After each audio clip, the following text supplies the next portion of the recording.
Nindot kaayong pagkahatag o description diri sa unang pagbasa nga si Kristo isip atong manluluwas nga nagpakatao, Dios nga nagpakatao, nagitawag nato naron siya og Santo Niño, nakighiusa di siya nato aron ta niya maluwas.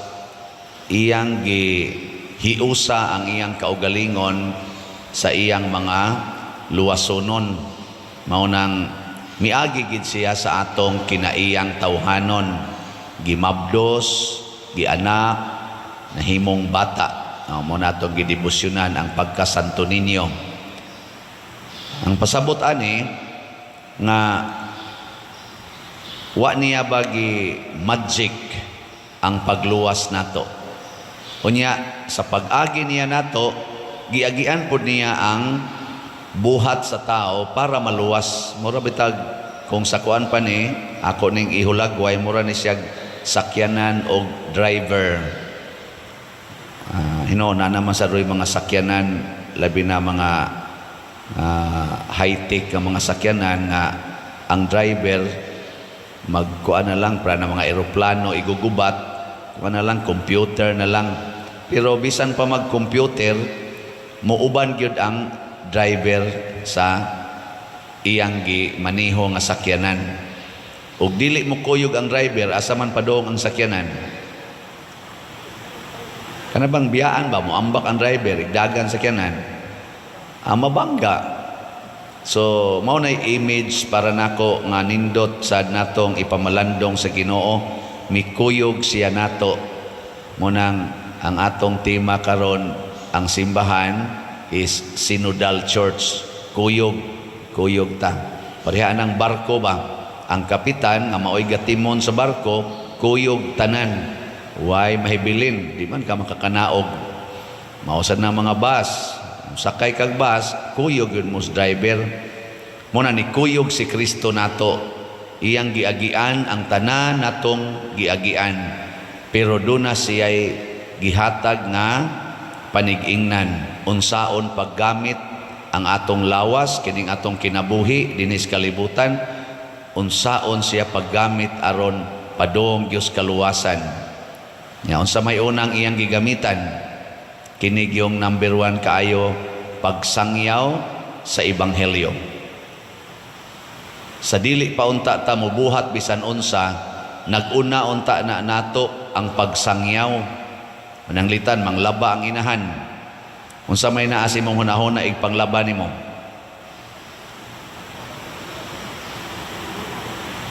Saan? Aron malimpyo ang mga buling. Mora ginaimo, no? Sus, kadaghan ang labanan, kadaghan bulingon. Yung mga tawhanan, yayaw-yaw din ka, laba din ka. Pero, unsa may kalabutan anang imong pagpanglaba sa pagsangyaw sa Ebanghelyo? Sa Ebanghelyo sa kaluwasan, naabay gahuna-huna ninyo, anak? Kanang maglungag ka, kani, unsa may relasyon ani sa Ebanghelyo sa kaluwasan? Nakahuna-huna mo, anak? Di ko no, lingi ako na mong tupad na maghuna-huna kag Ebanghelyo, iniglungag ni mo. Maghuna-huna kag Ebanghelyo, inig panglaba ni mo, inig panilhig, inig report ni mo sa opisina, naghuna-huna kag Ebanghelyo. Kay usahay gud anhira ta kahuna-huna din ni simbahan ba nga, la, maminaw na ta kay Ebanghelyo na ron. Pero inigawas na to dito, ang tanan unta natong buhaton, pagsangyaw unta sa Ebanghelyo sa kaluwasan. Mo na gibuhat ni Hesus. Nakaron, unsa may kalabutan sa imong pagpanglaba sa Ebanghelyo? Na ay part nagiingon ni Kristo na makaluwas ba? Mateo chapter 25. Hubo ako og imo kong say sumpay. I was naked and you clothed me. Imo kong gibistihan. So inig panglaban nimo, moingon dayon ka, mao na ni ang pagtuman sa Ebanghelyo nga bistihan ang mga hubo. Kay kundi ko nilabhan na maghubo gining akong mga anak, kining akong bana maghubo gini kay wa na ikasulob. So ako ning labhan, ako ning utawon, ako ning limpyohon kay isulob nis mga hubo. Kay maghubo magito ikataud-tauran kay mabuling naman sa to ilang gisulob. Di inighubo na adayoy ikailis. So bistihi ang mga hubo. Di ba? Related kayo. Bisag magtipun og pa na imong labhanan, di gyud ka mag-uol kay nga naman related sa ebanghelyo, makaluwas ning buhata. Nya nakakita man ka dito sa bulsa sa karsone sa imong bana, picture sa usa ka babae nga nag-inagbayay sila. Ningon din ka, ni asa day gibistihan sa akong bana, oh. So ako ning ayaw huglab kay iya sa niya ning bistihan ang hubo kay gatupis raman eh. Di ba? Ana mo. O niya karon iniglungag nimo unsa man sanay relasyon ana sa ebanghelyo. Nakibaw na mo no. Pakana ang gigotom kay matud pa ni Kristo, gigotom ko og inyo kong pakaon. Asta nindota. Nya karon kay panday man ka, nagtrabaho man kag balay. Unsa may relasyon ana sa ebanghelyo? Wala ko'y balay og imo kong gibuhatan og balay. Asta nindota. Kaluwasan gyapon. Nya karon kay nakit-an man imong kabit sa imong bana. Nagsugat man gyud mo. Unsa may buhaton nimo para related sa ebanghelyo. Saban, mukusmod ka o musmile? Musmile dayon ka, muingon dayon ka. Unsa may ebanghelyo diya? Sa ebanghelyo, higugmaa ang imong kaaway. Ana, musmile ka niya nang akong kaaway ay. Ana, o niya inig-smile nimo, musmile masad siya. Unsa may imong isultis imong kaugalingon. Sawan. Mingon dayon ka papahawaa ang mga yawa. Di ba? Kay kanang yawa away man na, away. Ana, nya kay ni smile naman siya. Ikaw wa na kay yawa, siya sad wa na sa yawa. Pwede na to siya mo adto sa inyo. Adto mo dito manihapon, di ba? Mo imbitar pa kaniya. Day, asa man day ka? Yan siya pa. Ngatunahan siya. Birthday maros akong bana. Ngato niya sa bahay. Kaya mga unta. Handa man ko.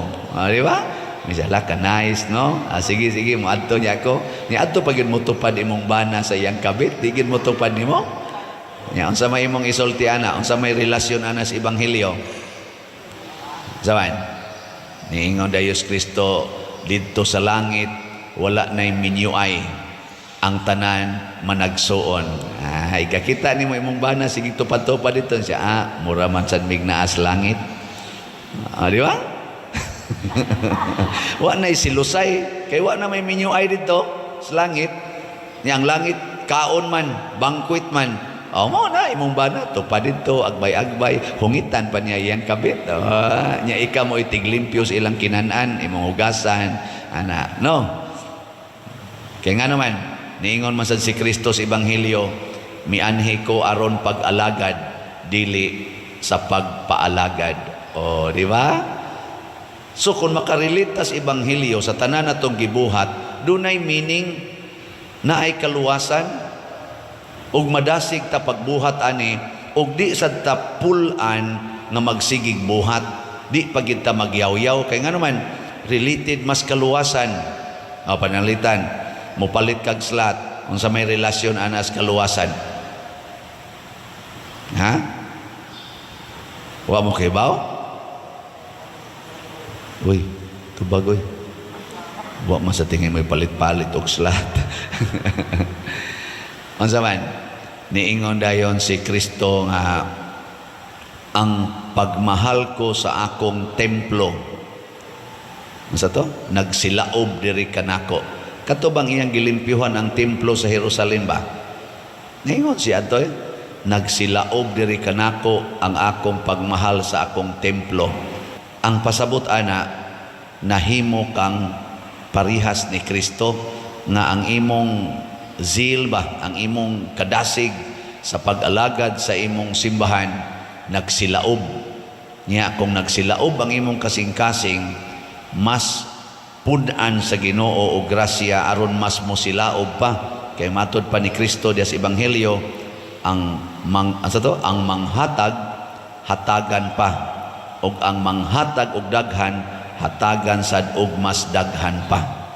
Apan ang gihatagan sa daghan padinglan sad og daghan. Mao na siya. Masato pa mag-anak yung siya kadaghan kay paninglan kag daghan, hatag sa kag daghan.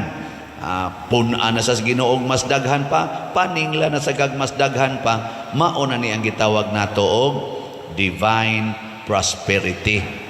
Ang pagsangyaw sa Ebanghelyo gauban sad ang gahom.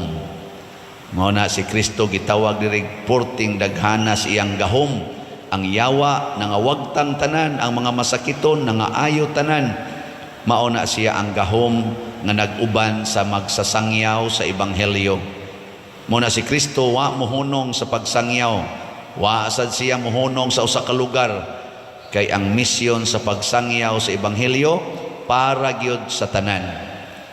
Nang naay mo ingon ako pader, kada adlaw bagid na ang imong i-upload sa social media imong humili nako kaluis Ginoo kada adlaw na gyud.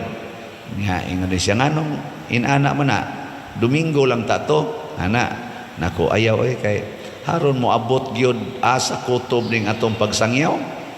Nya di gyud ko mohunong og sangyaw, bahala nagtulo na lang nakabuok mo simba. Ang akong sinangyawan mura lang gyapon og 100,000 ang nagsimba nako. Unyag usa na lang kabuok, alkansi magitas kolekta na, pero sige lang gyapon. Nganoan, kung akong iagad-agad sa akong gisangyawan, basin unya og kuhaon sa Ginoo ang tanan, no? Ingon sila, Joter may nanimba pa dir, muba lang imong humili nako, di ko paninglan niya kus Ginoo kay gitagaan ra ba kus Ginoo og daghan. Nasa uban magsigisag tan-aw srilo taasa sa gwali ni paria. Pero sige lang, kamong kasigi pulan sa sangyaw o paminaw sa gisangyaw, tingali giyawaan pa mo kay ang kanang tinuod yung tao nga nahigugmas Ginoo makighiusa man gina. So kana mao nay gitawag og union with Jesus. Kay ang Ginoo mismo si Jesus iyatang puy-an gikuyugan kita sad unta mukuyog sad ni Kristo pinaagi sa pagsunod sa iyang panigingnan, magsangyaw sa tas Ebanghelyo hangtod ta mubalik ngadto sa iyang kiliran sa langit. Manindog ta.